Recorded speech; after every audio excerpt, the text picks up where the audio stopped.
today? This is the Brazil Fazenda Alicia Estate. Okay. It's a pea berry, which is a round coffee bean. A pea berry is when instead of 2 coffee beans inside the cherry, there's only 1. Okay. Interesting, because you wouldn't assume that it'd be green.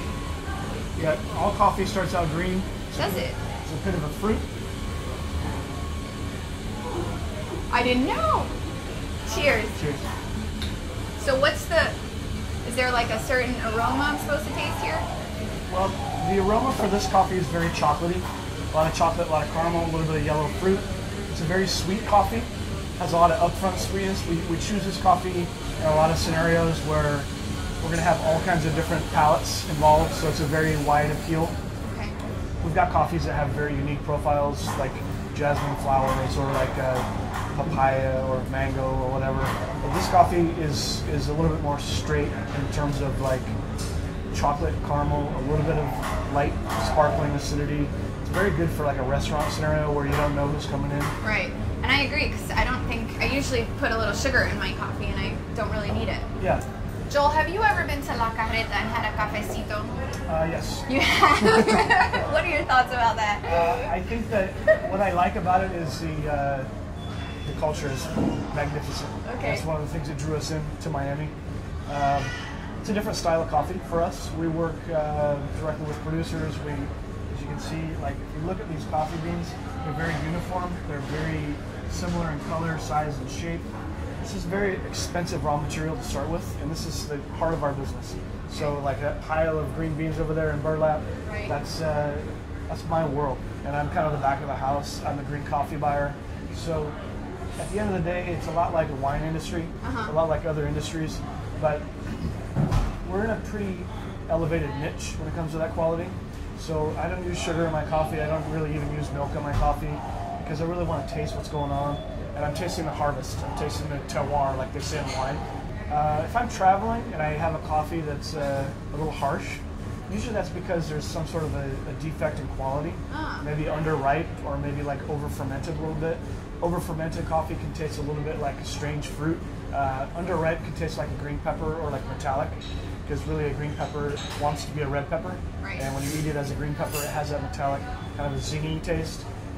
Really proud of this coffee that we got from these producers, and so we want to show the natural flavors that come from the coffee. Now let's talk about the roasting, because you mentioned it. How important is it for you guys to roast your own beans here? I mean, we've got this baby purring behind us, which is pretty phenomenal. What is this, pre-World War II? Yeah, it's 1927. Okay, 1927, and it's important to roast your own beans. And how often do you do this? Every day? Well, we do like, I would say 4 to 7 days a week, depends on orders. I mean, the point of it is freshness. The other point is having control. It's like asking a restaurant, like, how important is it that you have your own kitchen? Right. I don't mean, like really important. It's great question. No, it's essential to what we do. If you're a coffee bar, if you're a restaurant, you don't need to roast your own coffee. But because I'm a roaster of 20 years plus, it's the very essence of what we do. What was your first coffee job? My first coffee job was a barista. At a coffee shop in Montana when I was in college. And I had this kind of this interview scenario. They gave me a cup of Kenya. It was called Kenya AA. It's back before we talked more about like the individual cooperative or the individual producer where the coffee was produced. I kind of thought it was a test because I thought there was something wrong with the coffee. It was a really unusual tasting coffee. It tasted like very floral and very, I don't know, like almost like hops in an IPA. And it turns out that was my beginning. Yeah, that was my beginning of discovering flavors. And at that job, I realized that I had a pretty good palate for noticing different flavors in coffee, and I enjoyed it very much. And it wasn't like from there I launched a career. Right. I was finishing college. I did other things. I moved to Portland, Oregon in the year 2000. And that was a time when the coffee industry was really exploding.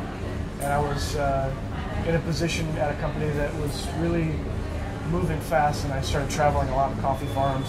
I worked as a professional coffee taster in many different scenarios. I had the pleasure to visit a lot of producing countries. I would cup coffee for like a whole week at a time. Wow. And I really learned a lot about coffee. Now, you use different type of brewing methods here? We have First of all, we have an espresso bar, like all your traditional espresso drinks, which is one brewing method. And then we have several different hand brewing methods which bring out or tone down certain notes in the coffee. Okay. And are those like drip brewing methods? Is that with the paper it's and it mostly hand dripped. We have a French press, which is, you know, gravity French press. We have a siphon, which is it pushes the coffee up and then comes back down with a little bit of negative pressure. That kind of looks like a beaker. Yeah, it looks like something from a drug lab. Yes, exactly. Cheers. Cheers.